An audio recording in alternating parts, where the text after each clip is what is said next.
del libro Iniciación y Realización Espiritual de Guénon, capítulo 24, operativo y especulativo. Cuando hemos tratado la cuestión de las cualificaciones iniciáticas, hemos hecho alusión a una cierta equivocación muy extendida sobre el sentido de la palabra operativo, y también, por consiguiente, sobre el de la palabra especulativo, que es en cierto modo su opuesto, y, como lo decíamos entonces, nos parece que hay lugar a insistir más especialmente sobre este tema, porque hay una estrecha relación entre esta equivocación y el desconocimiento general de lo que debe ser realmente la iniciación. Históricamente, si se puede decir, la cuestión se plantea de una manera más particular a propósito de la masonería, puesto que es en ella donde los términos de que se trata se emplean habitualmente, pero no es difícil comprender que, en el fondo, tiene un alcance mucho más extenso, y que se trata de algo que, según modalidades diversas, es susceptible de aplicarse a todas las formas iniciáticas, y eso es lo que constituye toda su importancia desde el punto de vista donde nos colocamos. El punto de partida del error que señalamos consiste en esto, puesto que la forma de la iniciación masónica está ligada a un oficio, lo que, por lo demás, como ya lo hemos indicado, está muy lejos de ser un caso excepcional, y puesto que sus símbolos y sus ritos, en una palabra sus métodos propios, en todo lo que tienen de específico, toman esencialmente su apoyo en el oficio de constructor, se ha llegado a confundir operativo con corporativo, deteniéndose así en el aspecto más exterior y más superficial de las cosas, así como es natural para aquel que no tiene ninguna idea y ni siquiera ninguna sospecha de la realización iniciática.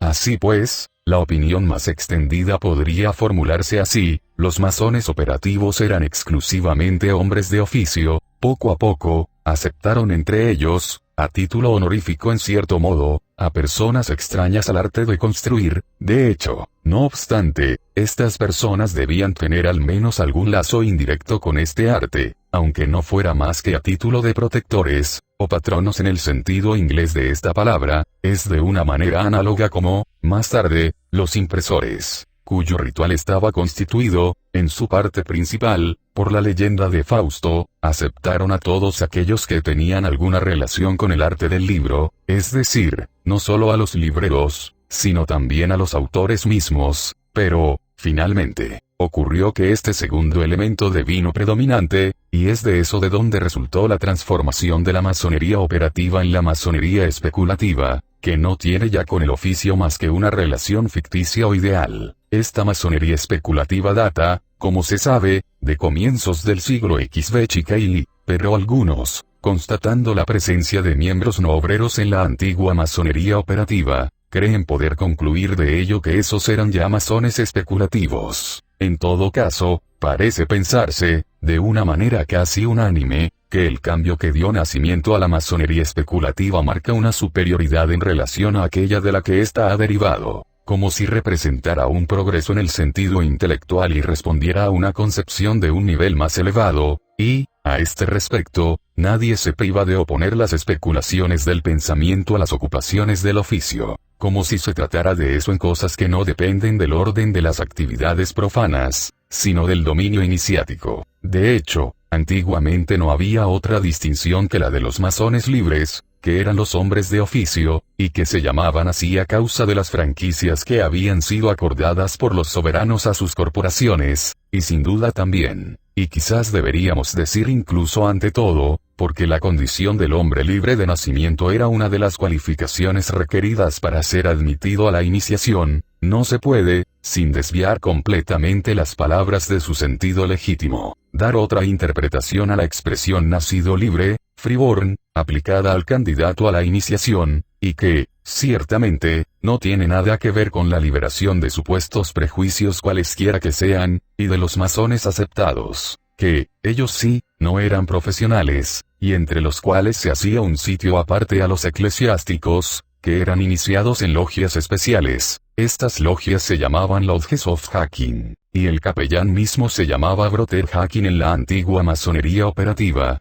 para poder desempeñar la función de capellán en las logias ordinarias, pero los unos y los otros eran igualmente, aunque a títulos diferentes, miembros de una única y misma organización, que era la masonería operativa, y como habría podido ser de otra manera, cuando ninguna logia habría podido funcionar normalmente sin estar provista de un capellán, y por consiguiente sin contar al menos con un masón aceptado entre sus miembros. En realidad, deberíamos decir incluso que la misma contaba obligatoriamente con dos, siendo el otro un médico. Por lo demás, es exacto que es entre los masones aceptados y por su acción como se ha formado la masonería especulativa. Por lo demás, estos masones no habían recibido la totalidad de los grados operativos, y por eso se explica la existencia, al comienzo de la masonería moderna, de algunas lagunas que fue menester colmar después, lo que no pudo hacerse más que por la intervención de los supervivientes de la masonería antigua, mucho más numerosos todavía en el siglo XV Chicaili de lo que creen generalmente los historiadores, y esto puede explicarse en suma bastante simplemente por el hecho de que, al no estar vinculados directamente al oficio, y al no tener, por eso mismo, una base suficientemente sólida para el trabajo iniciático bajo la forma de que se trata, podían, más fácil o más completamente que otros, perder de vista una parte de lo que conlleva la iniciación, e incluso diremos que la parte más importante, puesto que es la que concierne propiamente a la realización. Ya hemos marcado esta diferencia precedentemente, a propósito del estado actual del compañerazgo y de la masonería. Los compañeros llaman de buena gana a los masones sus hermanos especulativos, y, al mismo tiempo que esta expresión implica el reconocimiento de una comunidad de origen, hay en ella también a veces un cierto matiz de desdén que, a decir verdad,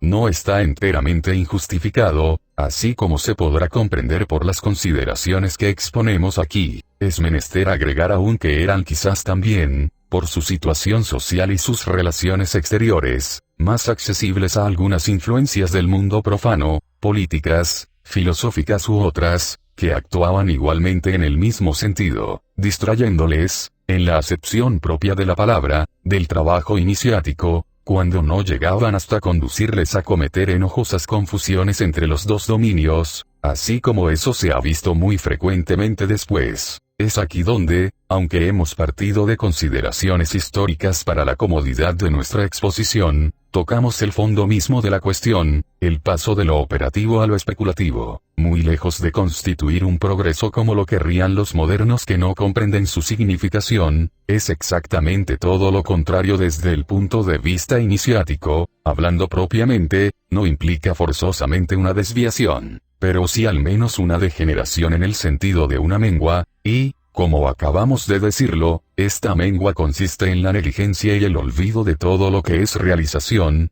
puesto que eso es lo verdaderamente operativo, para no dejar subsistir ya más que una visión puramente teórica de la iniciación. En efecto, es menester no olvidar que especulación y teoría son sinónimos, y se entiende que la palabra teoría no debe tomarse aquí en su sentido original de contemplación, sino únicamente en el que tiene ahora en el lenguaje actual, y que la palabra especulación expresa sin duda más claramente, puesto que da, por su derivación misma, la idea de algo que no es más que un reflejo, como la imagen vista en un espejo. La palabra speculum, en latín, significa en efecto espejo, es decir, un conocimiento indirecto, por oposición al conocimiento efectivo que es la consecuencia inmediata de la realización, o que más bien no forma más que uno con esta. Por otro lado, la palabra operativo no debe considerarse exactamente como un equivalente de práctico, en tanto que este último término se refiere siempre a la acción, lo que, por lo demás, es estrictamente conforme a su etimología, de suerte que aquí no podría emplearse sin equívoco ni impropiedad. En suma, en eso cabe toda la diferencia que existe en griego entre los sentidos respectivos de las dos palabras praxis y poesis. En realidad, se trata de ese cumplimiento del ser que es la realización iniciática, con todo el conjunto de medios de diversos órdenes que pueden ser empleados en vista de este fin, y no carece de interés destacar que una palabra del mismo origen, la palabra obra, se usa también precisamente en este sentido en la terminología alquímica. Desde entonces es fácil darse cuenta de lo que queda en el caso de una iniciación que no es más que especulativa. La transmisión iniciática subsiste siempre, puesto que la cadena tradicional no ha sido interrumpida, pero, en lugar de la posibilidad de una iniciación efectiva, toda vez que algún defecto individual no venga a obstaculizarla, no se tiene más que una iniciación virtual, y condenada a permanecer tal por la fuerza misma de las cosas. puesto que la limitación especulativa significa propiamente que esa etapa ya no puede ser rebasada, dado que todo lo que va más lejos del orden es operativo por definición misma. Eso no quiere decir, bien entendido, que los ritos ya no tengan efecto en parecido caso, ya que siguen siendo siempre, aunque aquellos que los cumplen ya no sean conscientes de ello, el vehículo de la influencia espiritual, pero, por así decir, este efecto se difiere en cuanto a su desarrollo en acto, y es como un germen al que le faltan las condiciones necesarias para su eclosión, puesto que estas condiciones residen en el trabajo operativo, únicamente por el cual la iniciación puede hacerse efectiva. A este propósito, debemos insistir todavía sobre el hecho de que una tal degeneración de una organización iniciática no cambia no obstante nada de su naturaleza esencial, y que incluso la continuidad de la transmisión basta para que, si se presentaran circunstancias más favorables, sea siempre posible una restauración, debiendo concebirse entonces esta restauración necesariamente como un retorno al estado operativo. Solamente, es evidente que cuanto más menguada está una organización, tantas más posibilidades hay de desviaciones al menos parciales, que, por lo demás, pueden producirse naturalmente en muchos sentidos diferentes, y estas desviaciones, aunque no tienen más que un carácter accidental, hacen cada vez más difícil una restauración de hecho, aunque, a pesar de todo, permanece siempre posible en principio. Sea como sea, una organización iniciática que posee una filiación auténtica y legítima, cualquiera que sea el estado más o menos degenerado en el que se encuentre reducida al presente, no podría ser confundida nunca, ciertamente, con una pseudo-iniciación cualquiera, que no es en suma más que una pura nada, ni con la contrainiciación, que, ella sí, en efecto, es algo, pero algo absolutamente negativo, que va directamente en contra de la meta que se propone esencialmente toda verdadera iniciación. Hemos tenido varias veces la ocasión de constatar que tales precisiones no eran de ningún modo superfluas. Debemos también protestar formalmente contra toda interpretación tendiente, por una confusión voluntaria o involuntaria, aplicar a una organización iniciática, cualquiera que sea, lo que, en nuestros escritos, se refiere en realidad ya sea a la pseudo-iniciación, o ya sea a la contrainiciación. Por otra parte, la inferioridad del punto de vista especulativo, tal como acabamos de explicarlo, muestra todavía, como por añadidura, que el pensamiento, cultivado por sí mismo, no podría ser en ningún caso el trabajo de una organización iniciática como tal. Esta no es un grupo donde se deba filosofar o librarse a discusiones académicas, como tampoco a cualquier otro género de ocupación profana. No hemos podido comprender nunca lo que quería decir justamente la expresión de sociedades de pensamiento, inventada por algunos para designar una categoría de agrupaciones que parece bastante mal definida,